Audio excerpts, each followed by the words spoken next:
ശക്തി കൊണ്ടാന്ന് ഈശോ പറഞ്ഞു. അത്തിമരത്തെ ശപിച്ചപ്പോൾ അത് സമൂലം ഉണങ്ങിപ്പോയി എന്നാണ് പറയണത്.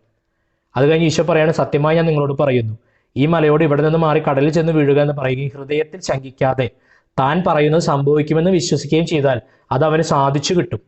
അതിനാൽ ഞാൻ പറയുന്നു, അടുത്ത വചനമാണ് പ്രധാനപ്പെട്ടത്.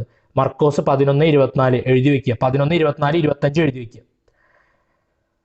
അതിനാൽ ഞാൻ പറയുന്നു, പ്രാർത്ഥിക്കുകയും യാചിക്കുകയും ചെയ്യുന്ന എന്തും നിങ്ങൾക്ക് ലഭിക്കുമെന്ന് നിങ്ങൾ വിശ്വസിക്കുവിൻ, നിങ്ങൾക്ക് ലഭിക്കുക തന്നെ ചെയ്യും. പക്ഷെ അതൊരു കണ്ടീഷൻ അടുത്ത് പറയാണ്. നിങ്ങൾ പ്രാർത്ഥിക്കുമ്പോൾ ഈ എന്തും ലഭിക്കണമെങ്കിൽ നമ്മുടെ പ്രാർത്ഥനയ്ക്ക് ഒരു പ്രത്യേകതയുണ്ട്. നിങ്ങൾ പ്രാർത്ഥിക്കുമ്പോൾ ആദ്യം നിങ്ങൾക്ക് ആരോടെങ്കിലും വിരോധമുണ്ടെങ്കിൽ, എന്തെങ്കിലും വിരോധമുണ്ടെങ്കിൽ അത് നിങ്ങൾ അവരോട് ക്ഷമിക്കുവിൻ. അപ്പോൾ സ്വർഗീയ പിതാവ് നിങ്ങളുടെ തെറ്റുകളും ക്ഷമിക്കും. അപ്പോൾ സ്വർഗീയ പിതാവിൻ്റെ ക്ഷമ കിട്ടുകയും നമുക്ക് ആരോടെങ്കിലും വിരോധമുണ്ടെങ്കിൽ അവരോട് ക്ഷമിച്ച് നമ്മൾ പ്രാർത്ഥിക്കുകയും ചെയ്യുമ്പോഴാണ് എന്ത് കിട്ടുന്നത്? നമ്മൾ എന്ത് ചോദിച്ചാലും ലഭിക്കുന്ന അനുഗ്രഹത്തിലേക്ക് വളരാനായിട്ട് പറ്റുള്ളൂ.